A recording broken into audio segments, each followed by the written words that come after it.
Hola a todos, ¿qué tal? Muy buenas tardes, compañeros, profesor. Somos Betsy y su servidor Mauricio, y esta va a ser nuestra exposición sobre María Montessori. Yo voy a cubrir la primera parte, donde es todo lo que tiene que ver con su vida, quién fue como persona, sus luchas, y Betsy les va a explicar la segunda parte, que es más sobre cómo eso se convirtió en su método, su legado y todo lo que tiene que ver con la relación a los métodos pedagógicos. Bueno, y antes de empezar, quiero decir algo. Yo pensaba que María Montessori era simplemente un método educativo famoso, ¿no? Nada más. Pero cuando empecé a investigar todo lo que tiene que ver con su vida, me sorprendió muchísimo porque hay una historia detrás que yo no me esperaba para nada. Así que espero que a ustedes también les llame la atención. Empecemos. Raíces, ¿quién era María Montessori? Ok, tenemos sus datos básicos. Ella nació el 31 de agosto de 1870, murió en el 1952. Lo que a mí me quedó muy grabado de esta parte es que a los 14 años, o sea, a una edad de secundaria, ella sola, sin que alguien la obligara, fue y se metió a la escuela técnica donde había puros hombres estudiando ingeniería. Era la única mujer. Y lo dejó al año no porque le haya ido mal, sino porque dijo, yo no quiero estudiar ingeniería, yo quiero estudiar medicina. Y en 1884, cuando las mujeres ni siquiera podían votar. Su papá, por otro lado, quería que fuera maestra. Ella, por supuesto, dijo que no. Y eso para mí resume quién era desde una persona, desde una edad muy temprana. Alguien que decidía por ella misma, aunque nadie estuviera de acuerdo. Y no es fácil ahorita, pero imagínense en esa época, ¿no? Contexto histórico. Nacer en 1800 significaba nacer en un mundo donde la ciencia solo era para los hombres. María lo cambió todo en ese momento. Y es aquí donde hay que pausar un momento porque si no entendemos el contexto, no podremos dimensionar nada de lo que ella logró. Estamos hablando de una Italia donde las mujeres no podían entrar a la universidad. No era solo un prejuicio social, era literalmente una exclusión institucional oficial. Y si eras mujer y te salías del rol como esposa, como madre, realmente la sociedad o el sistema te aplastaba. Lo que a mí me sorprendió es que Montessori no llegó en un momento donde ya había un cambio, ya alguien había tocado puertas, una apertura. Ella llegó primero, abrió las puertas que nadie había tocado antes. Y en ese contexto, en específicamente, yo creo que no le damos el mérito que realmente merece, la verdad. La primera médica. Esa, una de las diapositivas fue donde más me impactó porque honestamente es algo extraordinario. Cuando pidió entrar a medicina, el director, como bien les comentaba, lo rechazó. Su papá tampoco quería. Ella insistió y entró igual. Y ya entró, pues sus compañeros hombres pues, no la dejaban estar en clases. Por ejemplo, en clase de disección, porque había cadáveres masculinos. O sea, eso era el argumento para ellos. Entonces ella tenía que entrar sola de noche, pues para practicar mientras todos dormían. Eso es algo muy fuerte porque no es solo que la discriminaran, es que a cada obstáculo que le ponían, ella encontraba una forma de seguir adelante sin drama, sin rendirse, solo seguir su camino. Y hubo una noche en que ella estaba tan cansada, tan irritada, totalmente devastada y casi lo deja todo. Iba caminando, deprimida. Vio una mamá muy humilde con su hijo jugando en el suelo con un papel rojo. Nada más. Y solo un papel. Y eh, exactamente eso la hizo regresar directo a estudiar. En ese momento le pareció algo tan humano y a veces esa misma fuerza es lo que le da ah, la valentía, la determinación a alguien para seguir completamente su camino. En 1896 se graduó como la primera médica de Italia y en ese día su papá, que toda su vida fue en contra de ella, fue al evento y hasta la abrazó. Ella tenía razón y eventualmente el mundo tenía que aceptarlo. El feminismo y la lucha social. Algo que tampoco sabía antes de investigar sobre María Montessori es que no solo se limitó a la educación. En ese mismo año que se graduó en 1896 fue a Berlín a representar a una mujer italiana en un congreso feminista. Con 26 años habló del derecho de las mujeres de trabajar y su discurso lo publicaron en diferentes países.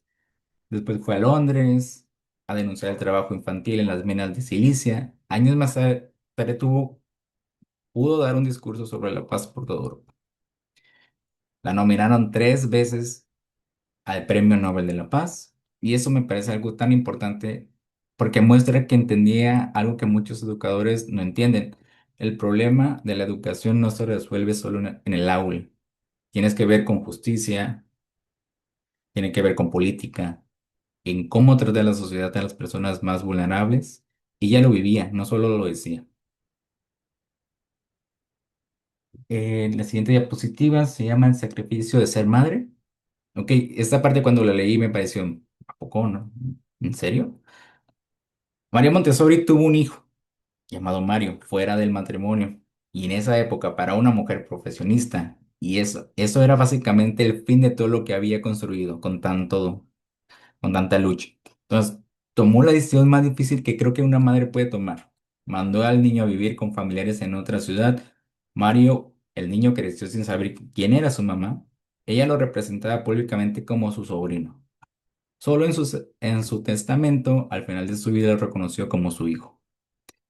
Y pues esto lo que más me impactó que fue justamente una mujer que literalmente dedicó toda su vida a entender a los niños, a defenderlos, a crear un sistema educativo para protegerlos, no pudo crear el suyo.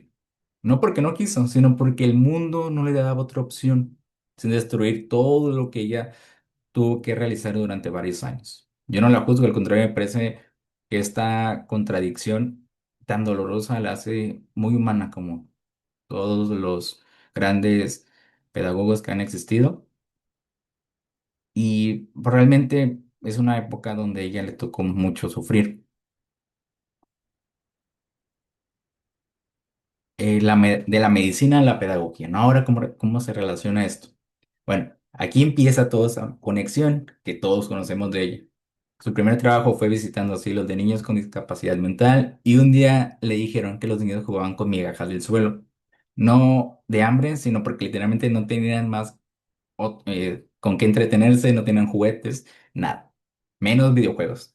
Montessori vio eso y llegó a una controversia muy importante. El problema de esos niños no era médico, sino pedagógico, era el ambiente. Lo probó, aplicó métodos especiales que estudió en París y en 2 años, esos niños que el sistema etiquetaba como ineducables aprendieron a leer y escribir. Lo que me parece impresionante es que no esperó a tener todo resuelto en la teoría, lo observó, lo aplicó, aprendió, refinó y aprendió de los propios niños. Ese es el origen real del método Montessori. No una teoría bonita, sino una observación de los niños que nadie más quería ver. El milagro de San Lorenzo. En 1906 abrió la primera casa de los niños en uno de los barrios más pobres de Roma. Niños de 3 a 6 años, hijos de trabajadores analfabetos, sin recursos. Y lo que pasó fue que esos niños respondieron de una manera que nadie esperaba. Trabajaban solos, concentrados, en silencio, sin que nadie los obligara. Ella misma lo describió así. Y esta frase me encantó porque dijo que empezó su trabajo creyendo que plantaría semillas, pero cuando removió la tierra encontró oro. O sea, no esperaba lo que encontró. Y de ahí el método se fue a Suiza, a Japón, a México, a Estados Unidos. Le recibieron incluso en la Casa Blanca. Thomas Edison lo hospedó en su casa. Todo partiendo del barrio más olvidado de toda Roma. Para mí es de lo más importante de Montessori como persona. No construyó nada sobre una posición cómoda, ni teorías, lo aplicó, lo construyó desde abajo, los niños que el sistema había abandonado, pues ella ahí estuvo junto con ellos y creo que eso le da tanta fuerza a, a todo lo que hizo. Bueno, eso sería todo de mi parte. Mi compañera Betsy a continuación les explicará el resto.